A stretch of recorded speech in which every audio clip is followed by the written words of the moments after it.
안녕하세요. SANGMUGTV입니다. 오늘은 소방 공부를 시작할 때 가장 먼저 부딪히는 개념, 바로 특정 소방 대상물에 대해 철저하게 파헤쳐 보겠습니다.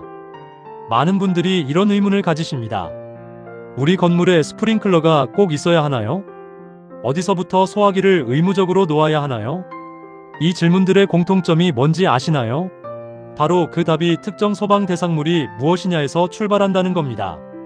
특정 소방 대상물을 제대로 알면 소방법의 절반은 이미 이해한 거나 다름없습니다. 오늘 영상 끝까지 함께 해주세요. PART, 이 특정 소방 대상물이란? 핵심 정의. 특정 소방 대상물은 소방시설을 설치하고 유지관리해야 할 의무가 있는 건축물 시설 공작물의 종류를 국가가 법령으로 지정해 놓은 목록입니다.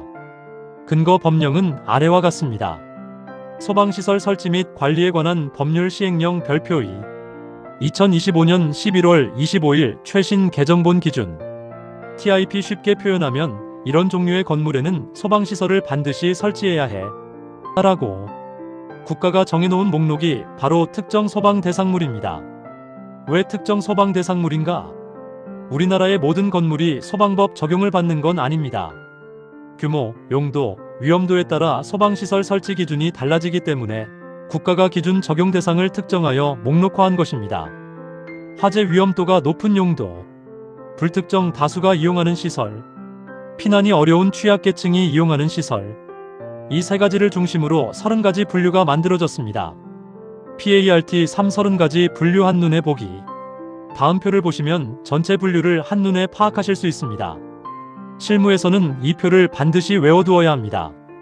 번호 분류명 대표 예시 1. 공동주택 아파트 5층, 연립주택, 다세대, 기숙사 2. 근린생활시설 편의점 음식점 이용원 의원학원 등 소규모 3. 문화집회시설 공연장, 예식장, 박물관, 동물원 대규모 4. 종교시설 교회, 성당, 사찰 등 대규모 5. 판매시설 대형마트, 백화점, 전통시장 6. 운수시설 터미널, 공항, 철도역, 항만 7. 의료시설 종합병원, 요양병원, 정신의료기관 8. 교육연구시설 학교, 학원 대규모, 연구소, 도서관 9. 노유자시설 노인요양원, 어린이집, 유치원, 장애인시설 10. 수련시설 청소년수련관, 야영장, 유스호스텔 11. 운동시설 체육관 대규모, 볼링장, 수영장 12. 업무시설 오피스텔, 사무소, 소방서 경찰서 등 13. 숙박시설 호텔, 여관, 고시원 대형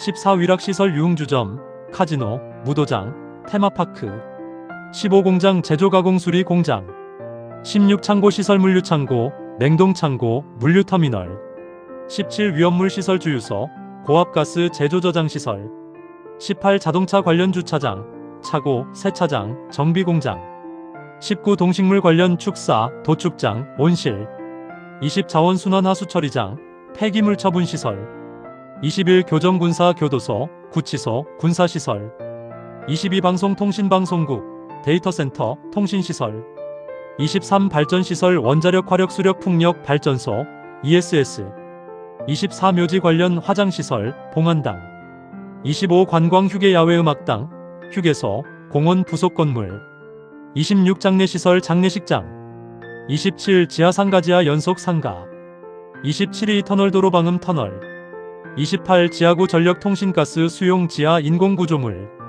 29. 국가유산 지정문화유산천 연기념물 건축물 30. 복합 건축물 2가지 이상 용도 혼합 건물 TIP 분류번호는 소방시설 설치 기준엔 FTC에서 해당 용도를 지목할 때 그대로 사용됩니다.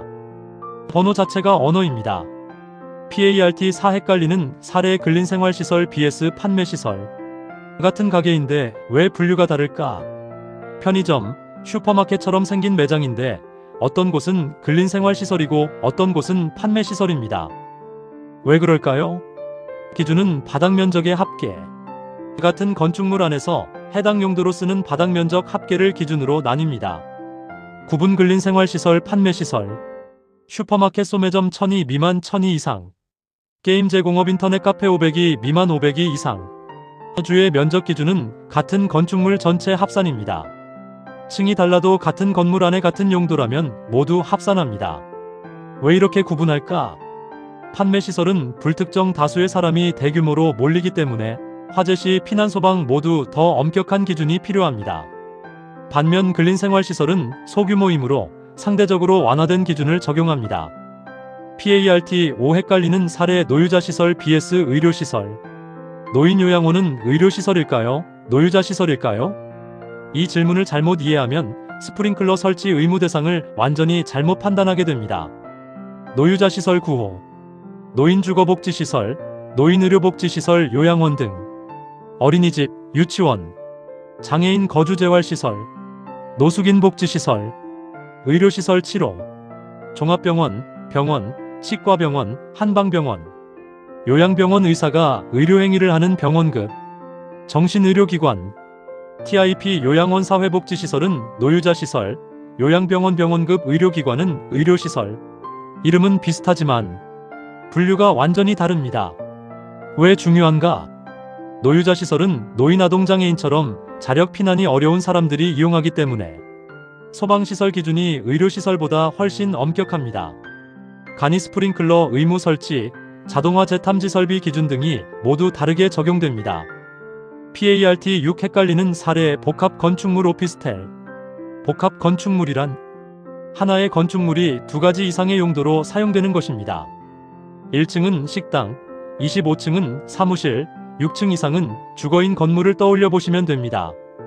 복합 건축물로 보지 않는 세 가지 예외. 법령이 주용도의 부수시설로 설치를 의무화한 시설 예 건물 내 변전실. 주택법에 따라 주택 안에 부대복리시설이 설치되는 경우 예 아파트 내 어린이집. 주용도 기능의 필수적인 용도 구내식당, 구내세탁소, 주차장 등. 주의 복합 건축물 여부에 따라 소방시설 기준이 달라집니다. 예외 세 가지를 반드시 숙지하세요. 오피스텔은 어디에 속하나? 오피스텔은 업무시설 12호 중 일반 업무시설에 해당합니다. 그런데 일부 세대에서 실제 주거용으로 사용되다 보니 현장에서 혼동이 잦습니다. TIP 오피스텔은 법적으로 업무시설입니다. 하지만 주거 업무 용도가 혼재하면 복합 건축물 30호로 분류되어 주거 부분에 주택 관련 소방 기준이 추가 적용될 수 있습니다. PART-7 비고 규정 하나로 볼 것이냐, 따로 볼 것이냐. 비고 규정이 왜 중요한가? 별표 2의 비고 규정은 건물이 서로 연결되어 있을 때 하나의 특정 소방 대상물로 볼지 각각 별개로 볼지를 결정합니다. 소방시설의 규모 기준이 달라지기 때문에 실무에서 매우 중요합니다. 비고 1 내화구조 구획 시 별개로 본다. 내화구조 바닥벽으로 구획되어 있고 개구부 연소 확대. 우려가 없으면 구획된 부분 각각을 별개의 특정 소방 대상물로 봅니다. TIP단 성능 위주 설계 PBD 적용 범위를 정할 때는 하나로 봅니다. 비고 이 연결 통로로 이어진 경우 하나로 본다. 두 건물이 연결 통로로 이어진 경우 원칙적으로 하나의 특정 소방 대상물입니다. 연결 통로 유형은 다음과 같습니다. 내화구조벽 없음 6m 이하. 내화구조벽 있음 10m 이하 벽 높이가 천장까지의 이상이면 벽 있음. 비내화구조 연결 통로. 컨베이어 배관 연결. 지하 보도지하 상가 터널 연결. 방화 셔터 방화문 없는 피트 연결. 지하구 연결. 비고 3 예외 별개로 돌아오는 조건. 연결 통로 양쪽에 아래 중 하나가 적합하게 설치된 경우 다시 각각 별개로 봅니다. 경보자동 소화 설비 연동으로 자동 닫히는 방화 셔터 방화문 60분, 60분. 화재 시 자동 방수되는 드렌처 설비 또는 개방형 스프링클러 헤드. 주의 현장에서 두 건물이 통로로 연결되어 있다면 비고 23을 반드시 확인하세요. 하나냐 둘이냐에 따라 스프링클러 설치 면적 기준이 완전히 달라집니다. 비고 4 지하층이 지하상가와 연결된 경우 특정 소방 대상물의 지하층이 지하상가와 연결되어 있으면 해당 지하층을 지하상가로 봅니다. 단 자동 방화 셔터 방화문이 연동 폐쇄되거나 드렌처 설비가 설치된 경우에는 지하상가로 보지 않습니다. PART-8 현장 감리원이 전하는 실무 포인트. 실무에서 꼭 기억해야 할 3가지. 용도 판정은 건축허가 도서를 기준으로. 소방시설 설치 의무는 건축물의 실제 사용 용도가 아니라 건축허가서상 용도를 기준으로 판정됩니다.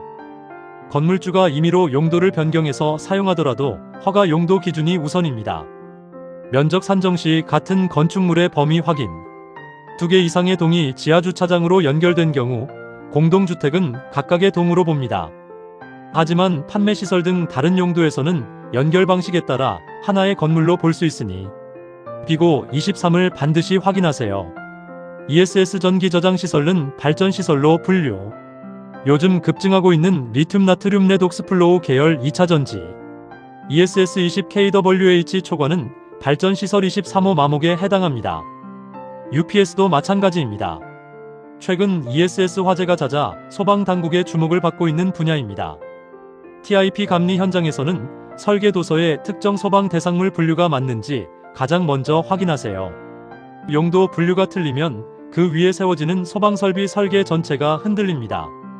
유튜브 설명란 복사 붙여넣기용. 특정 소방 대상물 완전정복 소방법 시행령 별표 2 해설. 소방시설을 언제 어디에 설치해야 하는지 알려면 특정 소방 대상물을 먼저 알아야 합니다. 2025년 11월 25일 최신 개정 기준으로 30가지 분류와 헷갈리는 사례까지 완벽하게 정리했습니다. 이런 분께 추천합니다. 소방설비기사 산업기사 준비 중인 분, 건물주임차인으로 소방법이 궁금하신 분, 건축사시공사 실무자분, 소방전기 감리원 준비 중인 분, 타임스탬프 0 인트로 200 특정 소방 대상물, 개념 530가지 분류 한눈에 보기 1000 근린생활시설 BS, 판매시설 1400 노유자시설 BS 의료시설 1700 복합 건축물 오피스텔 2100, 비고 규정 연결 통로지 하상가 2600 실무 포인트 2900 마무리 해시태그 특정 소방 대상물 해시태그 소방법 해시태그 소방설비기사 해시태그 화재 안전기술 기준 해시태그 NFTC 해시태그 소방감리 해시태그 SANGM 뮤직TV 해시태그 임상무감리원 해시태그 소방시설 해시태그 건축소방 PART9 마무리. 오늘은 소방법의 기초 중에 기초, 특정 소방 대상물에 대해 총 30가지 분류와 헷갈리는 사례, 그리고 비고 규정까지 함께 살펴봤습니다. 다음 편에서는 특정 소방 대상물별로 어떤 소방시설이 의무적으로 설치되어야 하는지 별표사를 기반으로 더 자세히 알아보겠습니다. 영상이 도움이 되셨다면 좋아요와 구독 부탁드립니다. 궁금한 점은 댓글로 남겨주시면 최대한 성실하게 답변 드리겠습니다. SANGM 뮤직TV였습니다.